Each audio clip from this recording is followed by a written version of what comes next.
Bonsoir à tous, bonsoir aux membres de la Cité Libre qui nous ont rejoints pour cet exposé sur le populisme.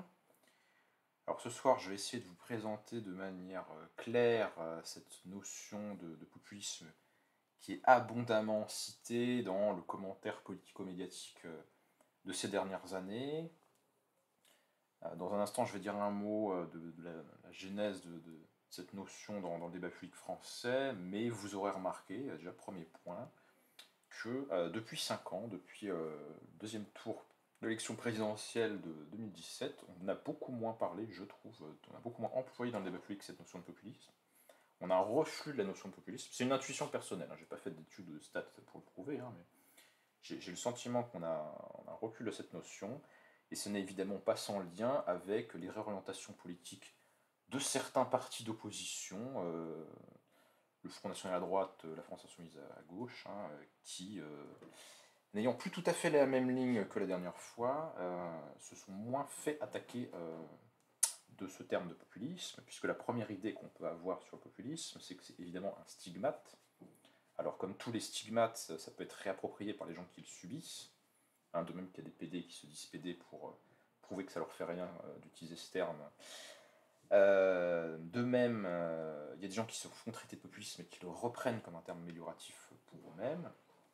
Mais la première idée qu'on peut avoir sur le populisme, c'est que c'est un terme qui sert à stigmatiser un adversaire avec une épithète infamante, hein, de type, comme il y en a d'autres, hein, comme il y a gauchiste, comme il y en a toute une flopée d'insultes politiques.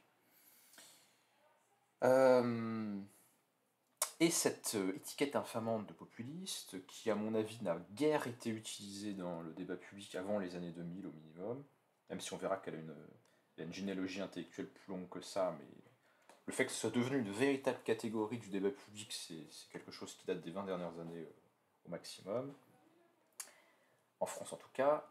Et ce qu'on peut tout de suite se dire, et ce qui fait la confusion ou le vague qui entoure cette notion, c'est qu'on voit que c'est une notion qui est utilisée pour un petit peu toutes sortes de choses qui semblent très hétérogènes politiquement, et donc on ne comprend pas très bien. Par exemple, ont été taxés de populistes des personnalités de droite à travers le monde, des droites que moi je qualifierais plutôt de droite nationaliste ou de droite conservatrice, suivant les cas. On nous a expliqué que le président Orban, le premier ministre Orban, je ne sais plus, en Hongrie était un populiste. On nous a expliqué que monsieur Matteo Salvini, premier ministre de droite et puis ministre de l'Intérieur plutôt il y a quelques années, était un populiste en Italie. On nous a expliqué que Bolsonaro au Brésil était un populiste, que Donald Trump, particulièrement aux États-Unis, avait été un président populiste. Je ne suis pas sûr, mais je doute pas trop qu'on l'ait aussi infligé à M. Boris Johnson, Premier ministre conservateur en Grande-Bretagne. Donc ça, c'est pour toutes sortes de personnalités à droite, entre lesquelles on pourrait trouver déjà pas mal de variantes, hein. C'est quand même pas tous les mêmes. C'est toutes sortes de personnalités plutôt de droite qui ont eu ce stigmate, mais on l'a aussi collé, alors en France, je vais y revenir, ça a été collé au Front National, mais ce qui fait la confusion généralisée qui entoure cette appellation, c'est qu'on trouve aussi cette appellation infamante, utilisée pour discréditer des partis politiques qu'on classerait à gauche ou à l'extrême gauche. Et donc on nous a beaucoup dit, en France notamment, que M. Jean-Luc Mélenchon était un populiste. D'ailleurs lui-même s'est revendiqué comme tel pour ne rien arranger. Puis sinon, bon, j'ai pas forcément beaucoup d'autres exemples, et on a aussi des personnalités de gauche qui ont pu être qualifiées de populistes. Par exemple, en Italie, le mouvement 5 étoiles a été qualifié de populiste.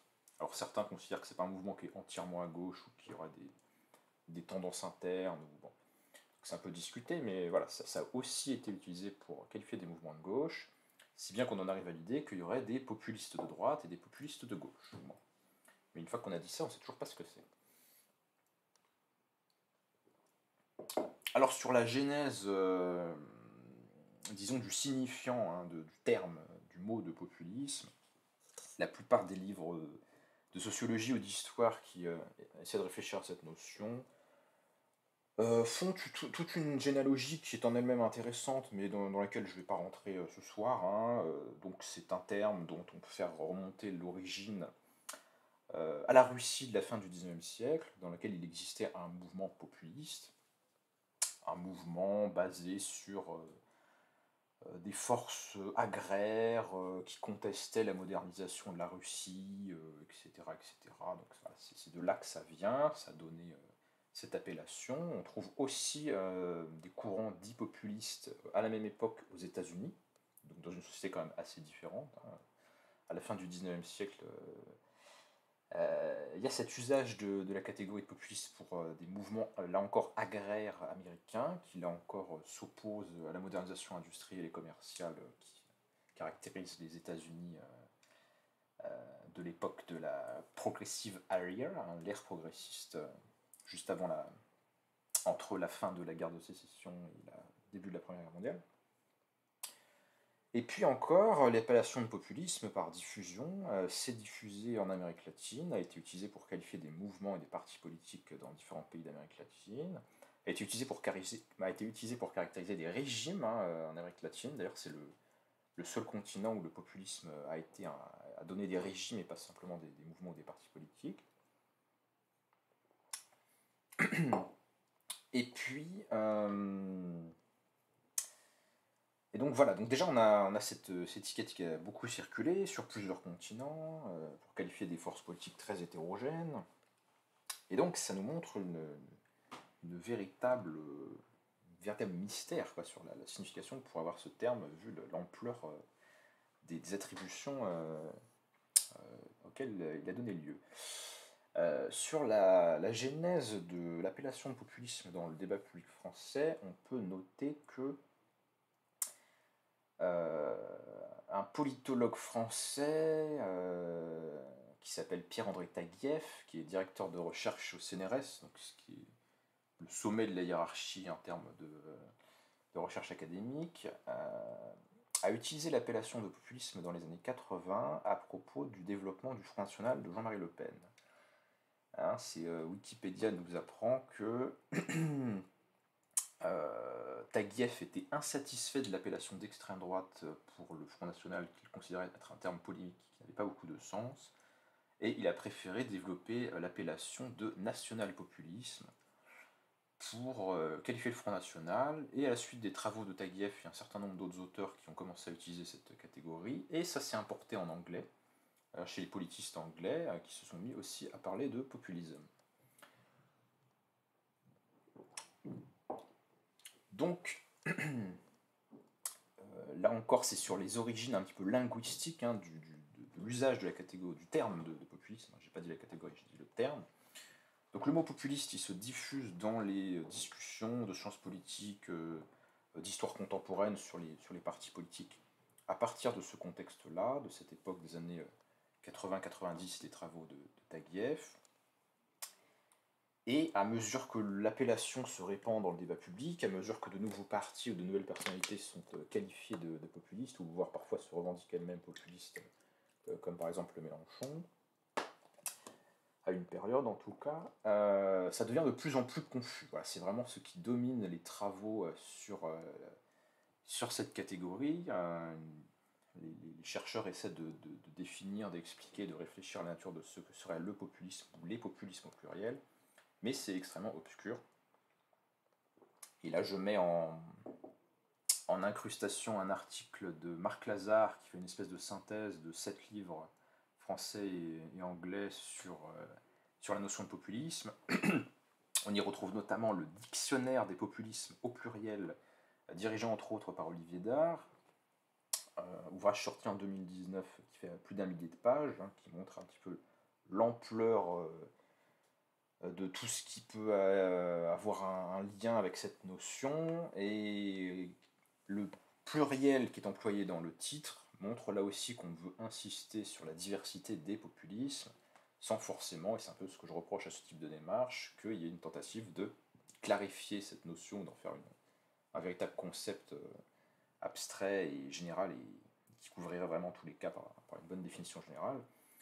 Donc ce sont des travaux qui pensent plus facilement le populisme au pluriel qu'au singulier, ce qui fait que son essence ou sa singularité n'est pas évidente. Donc si je vous raconte tout ça, parce que c'est des choses que vous savez déjà à mon avis en partie, c'est pour souligner que ça ne va pas de soi d'apporter une réponse à la question de qu'est-ce que le populisme. ou même de formuler la question de cette façon-là. Mais néanmoins, si je vous ai convoqué, c'est quand même que je pense avoir trouvé une réponse, ou en tout cas une problématisation théorique qui peut permettre d'y voir plus clair.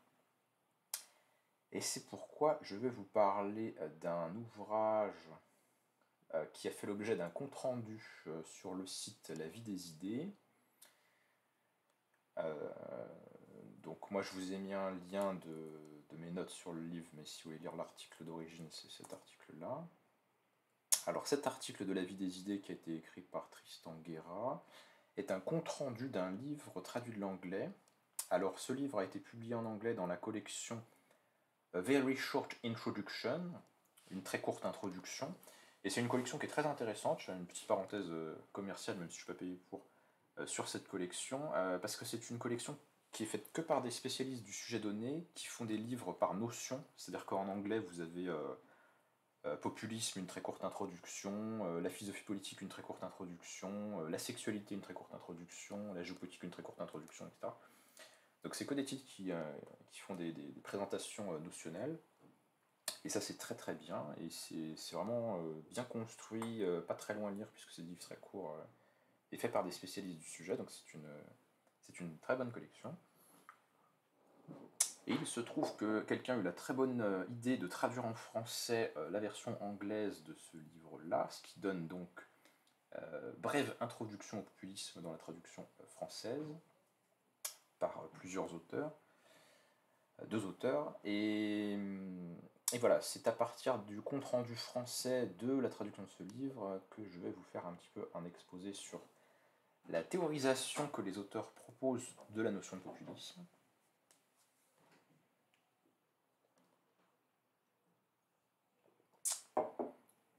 Alors, selon les auteurs de ce livre, le populisme peut se définir comme une idéologie mince.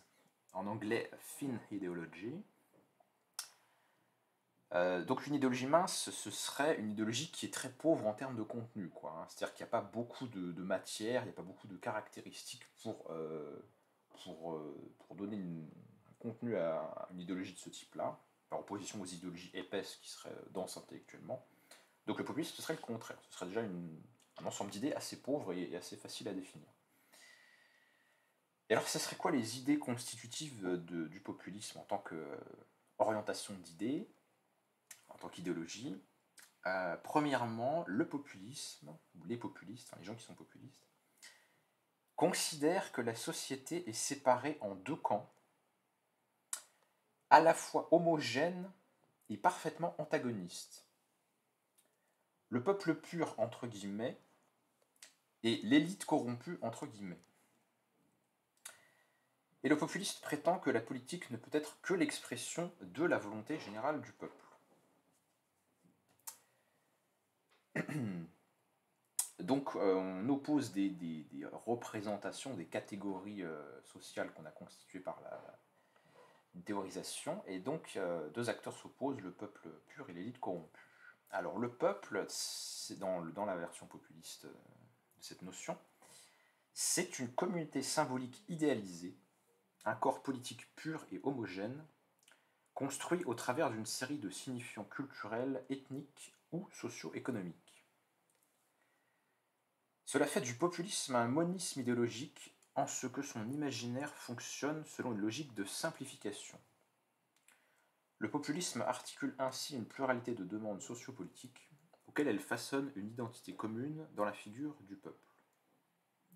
Donc en fait, pour un populiste, la politique, ça peut se résumer à une idée simple, hein, c'est qu'il y a un peuple pur et qui souffre de la nuisance d'une élite corrompue.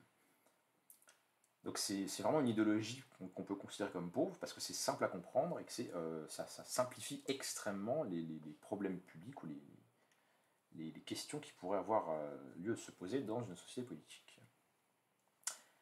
Alors dans une pensée populiste, le peuple est opposé systématiquement à l'élite corrompue. J'ai oublié de dire une chose avant, donc je fais une toute petite digression. Là on voit qu'on a affaire à une théorisation qui pense le populisme comme une idéologie, donc comme un ensemble d'idées politiques. Évidemment, ça s'oppose à des conceptions courantes qui seraient que le populisme c'est juste une insulte et ça n'a pas de contenu, ou ça s'oppose aussi à l'idée que populisme serait juste un synonyme de démagogie.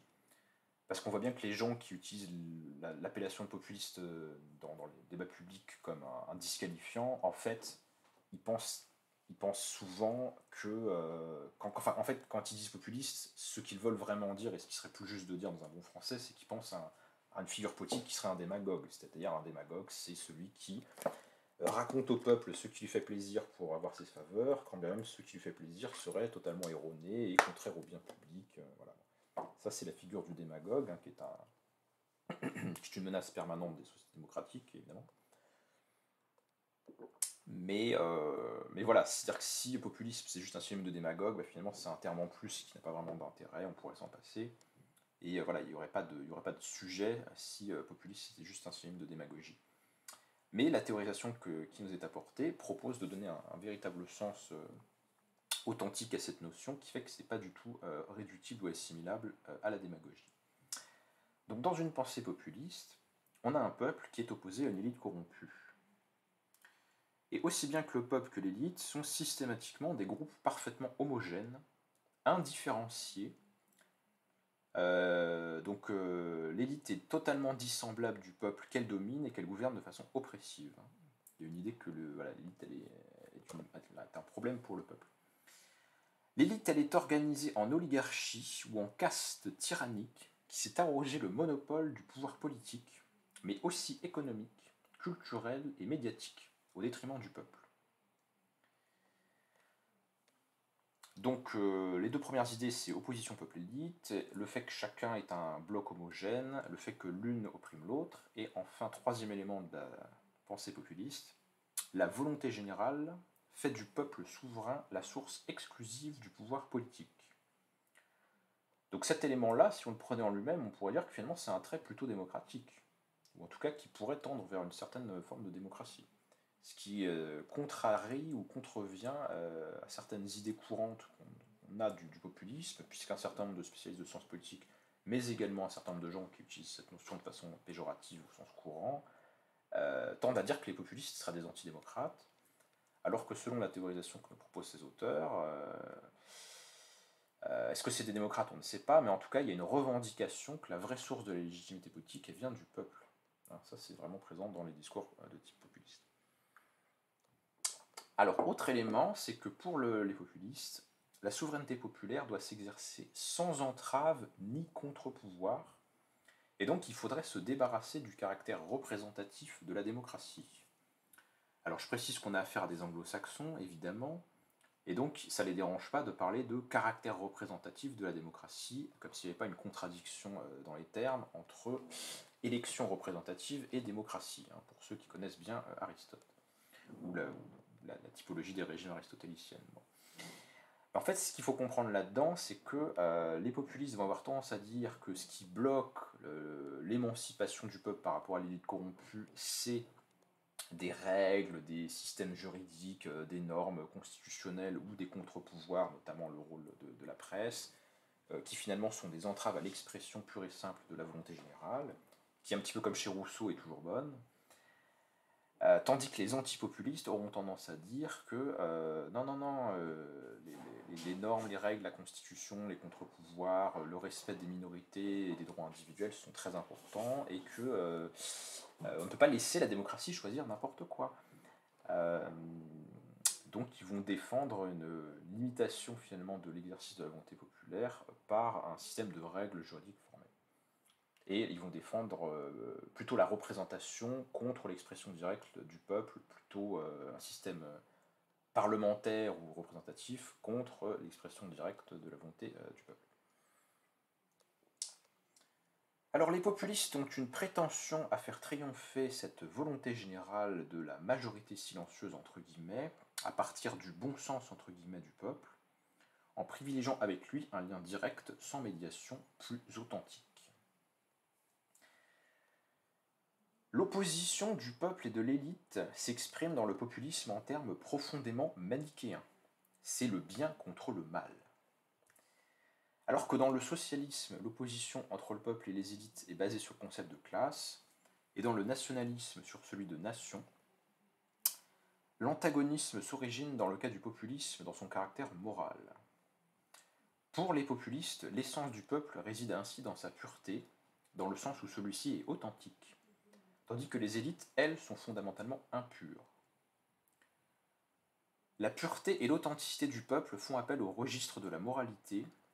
L'antagonisme originel du populisme n'est donc pas compris par essence dans des termes ethniques, raciaux ou d'appartenance à des groupes socio-économiques. Alors ça c'est une phrase importante, je l'ai peut-être lu un peu vite, je vais la relire ou la commenter. Le trait fondamental de l'opposition peuple-élite dans une pensée de type populiste, c'est que le peuple est moral et l'élite est corrompue. Ça ne dit pas, à ce stade-là, ça ne dit pas encore si le peuple il a d'autres traits supplémentaires que d'être moral. C'est-à-dire que ça va permettre en fait de rendre possible plusieurs variantes de pensée populiste, je vais y revenir après, mais le fond de cette pensée, l'essence de cette pensée, c'est pas une conception du peuple en termes ni ethniques, ni culturel, ni socio-économique, ni rien du tout, c'est le peuple est bon, l'élite est corrompue, c'est ça qui a défini fondamentalement leur antagonisme. Et là, c'est intéressant en termes politiques, parce que cette idée d'une pureté populaire contre l'élite corrompue, c'est des termes très moraux, très manichéens. En plus, le langage de la pureté, c'est plutôt une rhétorique qu'on associerait au conservatisme ou à la droite. Et en même temps, l'idée d'un peuple pur face à... Enfin, l'idée d'un bon sens populaire et d'une pureté populaire, on la retrouverait aussi dans la pensée de Rousseau ou d'autres auteurs de ce type-là, qu'on ne qualifierait pas forcément de droite ou de conservateur.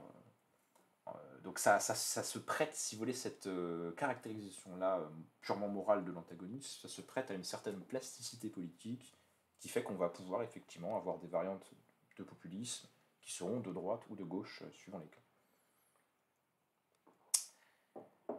Alors, dire que le populisme c'est une idéologie mince, ça veut dire qu'il ne propose pas de programme politique global, au même titre que les idéologies plus épaisses, qui seraient par exemple le libéralisme, le socialisme ou le conservatisme. Et alors ça, c'est l'aspect le plus intéressant de la théorie, enfin je trouve, c'est vraiment bien vu. Le populisme est donc contraint de s'hybrider avec ces dernières, c'est-à-dire de s'hybrider avec des idéologies plus épaisses, pour donner un contenu substantiel au peuple. Donc en fait, le populisme, ce serait une idéologie mince, mais on pourrait dire aussi que ce serait une idéologie formelle, qui aurait besoin d'une matière pour sexualiser, comme dirait l'autre. Voilà, il faut y greffer d'autres éléments idéologiques pour que ça devienne quelque chose de vraiment substantiel et d'attractif. En soi, ce ne serait pas suffisant. Donc, il y a plusieurs variantes possibles de populisme, et selon les idéologies avec lesquelles le populisme va se greffer, on aura différentes formes de populisme. En anglais, dans le bouquin, ils appellent host idéologie, donc des idéologies hautes, hautes au sens l'hôte au sens enfin vous voyez quoi, d'un virus qui rentre dans un organisme. Donc voilà, il y a une idéologie qui n'est pas le populisme, qui a besoin de rentrer dans la pensée populiste, de se combiner avec elle pour arriver à une vraie pensée politique substantielle. Et donc ça va vous donner des formes de populisme qui sont des populistes conservateurs, des populistes révolutionnaires, des populistes nationalistes, des populistes démocrates, etc., etc. Enfin, il va falloir que ça se combine à quelque chose pour se substantialiser. D'une manière générale, le populisme se manifeste chez les populistes de gauche comme un mélange entre populisme et une certaine forme de socialisme, et chez les populistes de droite, il se combine par exemple avec des formes plus ou moins édulcorées de nationalisme et de libéralisme économique. Si le fascisme et le communisme ont flirté avec le populisme, ils incarnent en fait des idéologies profondément élitistes. Ça c'est très bien vu, surtout pour le marxisme-léninisme, parce qu'en fait c'est ça qu'ils attendent par le communisme en réalité. Dans le premier cas, on exalte plutôt la figure du chef, de la race ou de l'État que le peuple. Effectivement, les régimes fascistes, une fois qu'ils ont pris le pouvoir, ils ont réduit à l'impuissance politique les populations au profit d'un appareil d'État bureaucratique. Donc il n'y a pas de retour au peuple autre que verbal, quoi. Dans le second cas, le marxisme-léninisme fait de l'appareil d'État du Parti communiste l'avant-garde éclairée du peuple qui le conduit plutôt qu'il ne suit sa volonté. Hein. C'est évident que les régimes de type marxiste-léniniste ne sont pas du tout basés sur la participation populaire, mais sont eux aussi des bureaucraties totalitaires. Ce n'est qu'à partir des années 80-90 que le populisme renaît en Europe avec des percées de partis de droite radicale. Donc le populisme européen serait à dominante de droite radicale, mais ce n'est pas forcément vrai de toutes les variantes du phénomène, et notamment en Amérique latine, on aurait des résultats assez différents. Donc selon les auteurs, le populisme est un phénomène global, puisqu'on peut le trouver dans plusieurs continents et plusieurs époques historiques. À chaque fois, on a une combinaison de l'idéologie populiste avec une idéologie haute pour arriver à donner un sens concret à l'opposition du peuple et de l'élite. Parce que c'est un agencement lâche d'idées, il n'existe pas en fait de prototype du leader populiste. En revanche, les auteurs remarquent que les leaders populistes prétendent tous incarner la véritable voix du peuple et se présentent comme extérieurs à la classe politique, alors même qu'ils en font très souvent partie. Donc ce serait l'idée que le leader populiste, c'est celui qui va se ressourcer auprès du peuple, auprès des gens ordinaires, contre l'élite corrompue auquel il n'appartient pas, alors qu'en général, il en fait souvent partie, parce que sinon il n'aurait tout simplement pas vraiment eu les ressources pour être un leader populiste. En tout cas, ce serait difficile. Cette image est presque toujours soigneusement construite par le dirigeant populiste pour permettre de réfléchir la culture politique dans laquelle il opère.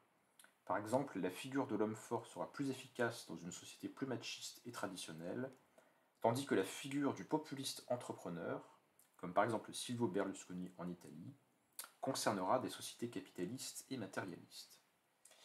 Dans tous les cas, la personnalité du leader populiste se doit d'entrer en résonance avec l'idéologie haute sur lequel le populisme s'est greffé. Donc dans ce paragraphe, on nous rappelle un autre élément important de la théorie populiste, c'est qu'il y a quand même plus ou moins toujours un leader. Alors parfois ça peut être deux leaders, voilà. Bon. Dans le cas du péronisme argentin, on aurait Juan Perón et sa femme qui seraient tous les deux une sorte de duo de leaders populistes. Donc c'est pas toujours un leader individuel, mais globalement il y a quand même plutôt l'idée que les mouvements de type populiste se cristallisent autour d'une figure individuelle, ce qui de façon générale aurait quand même plutôt tendance à favoriser une variante de droite qu'une variante de gauche de populisme, parce que la gauche a toujours une vision du pouvoir politique qui est plus collectif qu'individuel, mais bon, c'est pas totalement incompatible non plus qu'il y ait des formes de populisme de gauche. Donc un autre élément pas forcément de l'idéologie en elle-même, mais du phénomène populisme en tant que phénomène politique, ce serait l'apparition de leaders populistes, qui cristallisent un petit peu l'ensemble du mouvement, qui prétendent que tout le peuple s'incarne dans leur personne finalement. Alors selon le compte-rendu, le populisme vient heurter de plein fouet les principes de fonctionnement d'une démocratie libérale. Bon, moi j'aurais mis des guillemets à démocratie, peut-être même des guillemets aussi à libéral, qui borne les pouvoirs du peuple pour éviter l'apparition d'une tyrannie de la majorité. A contrario, le populisme suggère de faire triompher la volonté du peuple en toutes circonstances, ce qui le conduit à rejeter les notions de pluralisme et ce faisant les droits des minorités. Parce que la notion de droit des minorités ou de droit individuel n'a pas beaucoup de sens dans une pensée populiste, puisqu'elle présuppose ou elle considère que le peuple est fondamentalement homogène, unique, indifférencié, et donc on ne voit pas pourquoi il y aurait des droits ou des protections spéciales pour certains groupes, quoi. Les populistes sont souvent en lutte contre des institutions qui préservent les groupes minoritaires, au premier rang desquels la justice et les médias. Ces derniers rendent visibles les grands conflits qui traversent le peuple, cassant ainsi l'imaginaire populiste d'un peuple un et indivisible.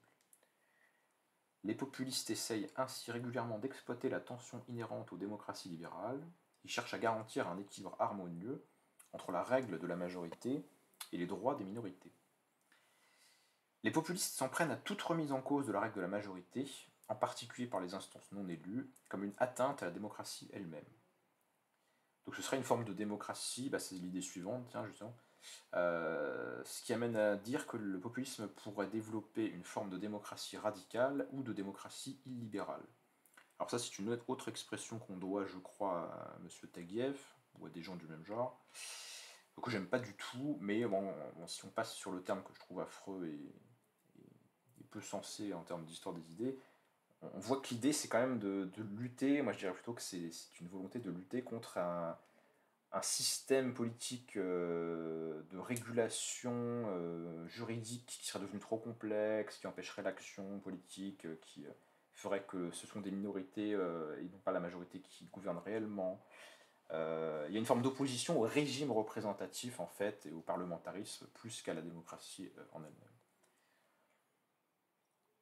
Ce qui ne veut pas non plus dire que tous les populistes sont des démocrates, loin de là, mais en tout cas ils prétendent qu'ils parlent au nom du peuple.